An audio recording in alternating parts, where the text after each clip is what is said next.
बिस्मिल्लाहिर्रहमानिर्रहीम। अस्सलाम वालेकुम। एक नई रेसिपी के साथ आपको वेलकम करते हैं। आज हम आपके साथ बहुत ही मुनफरिद और मज़ेदार सा रायता बनाने की रेसिपी शेयर कर रहे हैं। इस रायते को बनाने के बाद आपको किसी सालन को बनाने की ज़रूरत नहीं पड़ेगी। रोटी के साथ, चावलों के साथ ये रायता बहुत मज़े का लगता है। तो इस मज़ेदार और आसान सी रेसिपी को बनाना शुरू करते हैं। मैंने एक बड़े साइज़ का आलू लिया था और उसको क्यूब्स में कट कर लिया था।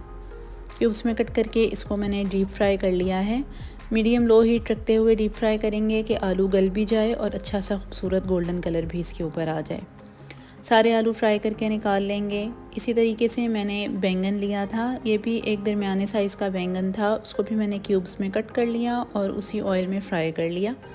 आप चाहें तो इसको एयर फ्राई भी कर सकते हैं और शैलो फ्राई भी कर सकते हैं, लेकिन यहाँ पे मैंने इन दोनों चीज़ों को डीप फ्राई किया है।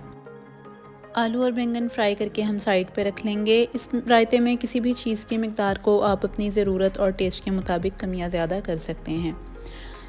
आलू बैंगन फ्राई करने के बाद मैंने यहाँ आधा किलो दही लिया है और उसमें मैंने आधा कप दूध शामिल किया है। आप मज़ीद रिचनेस देना चाहते हैं, अच्छा फ्लेवर देना चाहते हैं तो आप इसमें आधा कप क्रीम का भी शामिल कर सकते हैं, लेकिन मैंने यहाँ पे इसमें क्रीम शामिल नहीं की है। अच्छे से इसको हमें दही को और दूध को इतना फेंटना है कि ये अच्छा सा जो है वो लम्स फ्री हो जाए, बिल्कुल स्मूथ हो जाए दही। अब इस दही में कुछ मसाले शामिल करेंगे, जिसमें एक चाय का चम्मच नमक, चीनी, पिसी हुई काली मिर्च, भुना कुटा ज़ीरा, चाट मसाला और थोड़ी सी लाल कुटी हुई मिर्च शामिल कर देंगे।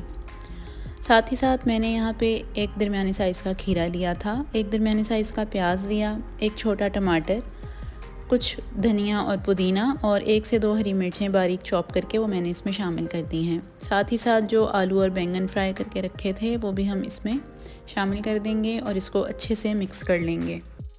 आप हमारे चैनल पर नए हैं तो ये रेसिपी देखते हुए हमारे चैनल को सब्सक्राइब ज़रूर कर दें।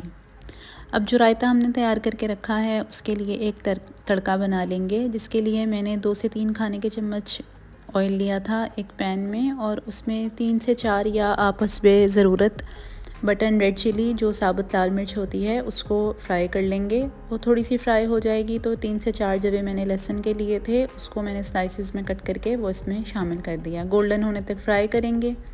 1 चाय का चम्मच लेवल करके ज़ीरा शामिल करेंगे और ये तैयार किया हुआ तड़का हम रायते पे जो है वो डाल देंगे।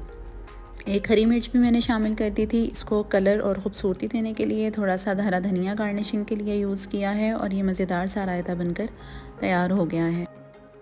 उम्मीद है रायते की ये रेसिपी आपको अच्छी लगेगी। आप इस रेसिपी को ट्राई करें, अपने फ्रेंड्स और फैमिली के साथ इसको शेयर करें और हमें अपना फ़ीडबैक देना ना भूलें। अल्लाह ताला हमारे और आपके रिज़्क़ में बहुत बरकतें अता फ़रमाए। मज़ीद रेसिपीज़ के साथ हाज़िर होंगे, तब तक के लिए अल्लाह हाफ़िज़।